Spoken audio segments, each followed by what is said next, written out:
Hey everyone, so as I mentioned before, obviously I am a pediatric SLP and I do home health. And so a majority of the kids on my caseload are kids that are between the age of 2 and maybe 4 or so, and just a typical speech delay, maybe a couple of disorders thrown in there as well. But that's the majority of my caseload. But I do have a couple of older kids that have the dreaded articulation goals. So at first I was kind of just like, man, I really, it's hard for me to do articulation drill, especially, 30-minute session. You want to get the bang for your buck. But doing articulation drill with a 5, 6, 7-year-old is just torture for everyone. And sometimes therapy calls for that. So I don't want to knock it. But I have been very pleasantly surprised to be able to find a couple of really fun Usborne books that have been great for me to work on different sounds in isolation and single words. If I'm looking for them to say things in phrases. And then my favorite has been getting really great speech samples for spontaneous speech and looking at their sound production when they're just speaking, spontaneously. So I'm gonna go over a couple books. So this is so there's a whole series called Usborne Peek Inside, and there's different books. This is Animal Homes. And there's just bunches of little flaps. But there's so much going on in these pages that there's a really nice opportunity for them to talk and find different things. So on all of these books that have the flaps, I usually, it just so happens that some of my articulation kids work on the sound F. So every single time they flip the flap, we say flip the flap, and we say it about 1,000 times each therapy session. But it's really helping them with that F sound and also with getting that FL, like that blend. So really fun books here. I just love the books that have a lot going on for those older kiddos, and it's really good for the articulation kiddos because the more that they see going on, the more that they can talk about. And what I do a lot of the times for articulation kids is I find the books that kind of are working on certain sounds or different phonological processes. So if the kid is having a hard time with maybe they're backing their sounds, this has a bunch of B's on there, so you can talk about bee, bee, buzz, buzz, and you can talk about the different things that they see on this page. So there's a couple of others in this series. There's one about nighttime. There's one in the garden. Really awesome books again. And I mean, these books could also, not that we're talking about this in this video, but these are great for building vocabulary. I mean, there's just so much, and you can build, of course, with prepositions, talking about, they're inside the tree, all of that good stuff. So I really like this book. Again, with that kiddo that had the F sounds, this book is just chock full of a whole bunch of different, there's just, look at how much is going on in this.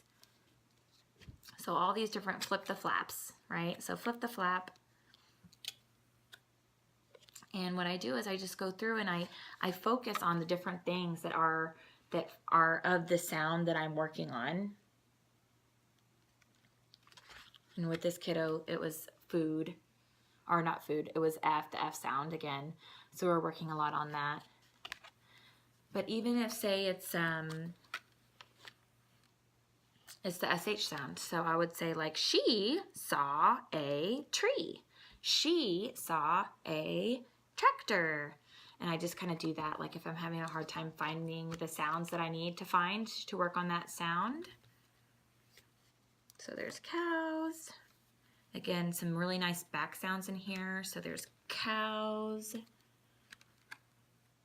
dogs. So really good. I'm going to share with you guys a video in the comments. It is another book that we have that I don't have. It's actually in my therapy bag in the car. So I don't have it, but it has really great ones for the R sound. So there's also these wipe clean books, and I use these a lot to just kind of break up the activity. So if we're doing Artic therapy, and I'm with them for 30 minutes, then I might really work on focusing on a certain sound or, sounds for 5 minutes, and then I'll do like a quick 1-minute activity out of here. So this one is the Wipe Clean Mazes. There's like this little pin in here that you can take off and Of course, any dry erase marker will do, and you can just let them kind of do an activity for a minute while they kind of take a break and rest their mouth. So I love these. Of course, you can throw in some different things up. There's a crab, there's a lion, if you can find some words in there.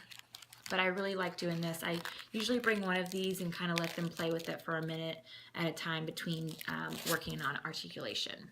So there's a ton of these wipe clean books. There's also little activity cards that are, you know, handheld and smaller that I love to bring to articulation kits. There are a bunch of these different books called 101 whatever. This one's 101 Bugs to Spot. Funny story, this is my first Usborne book that I ever got. My mom got it for me, and well, not for me, but for my little girls. And I remember thinking, what's Usborne? Oh, that's ironic now. So, again, I love these books. See, look, told you my mom got it for me. Isn't that sweet? She writes little notes to my kids. But these books just, I mean, full of stuff. Full of everything you can think of. So especially if you're trying to get some unique, spontaneous speech, like a speech sample, just throw open a page and see what they say. There's so many things in here that they can talk about and label, and things in here that they can count. And the 1001 whatever's to spot on each page, you're counting things. But lots of good language can be found in these books. So really, really love these books. And then here's another one. This is one that's 1001 pirate things to spot. So if you have a pirate lover, he or she might really love this book. And again, same concept. This would be really good for talking about action words too, not articulation, but more language-based. This is pirates doing all kinds of stuff in these books. So again, just really great for getting language samples, working on different sounds that you can find in here. As you work with different sounds in different books, you kind of know what sounds you can get out of each book. So that is it on articulation. And if you guys have any articulation sounds or phonological processes that you would like for me to give you specific recommendations on, I will do my best to find a good book to cover on those topics, on those sounds. All right, thanks guys. See you on the next video.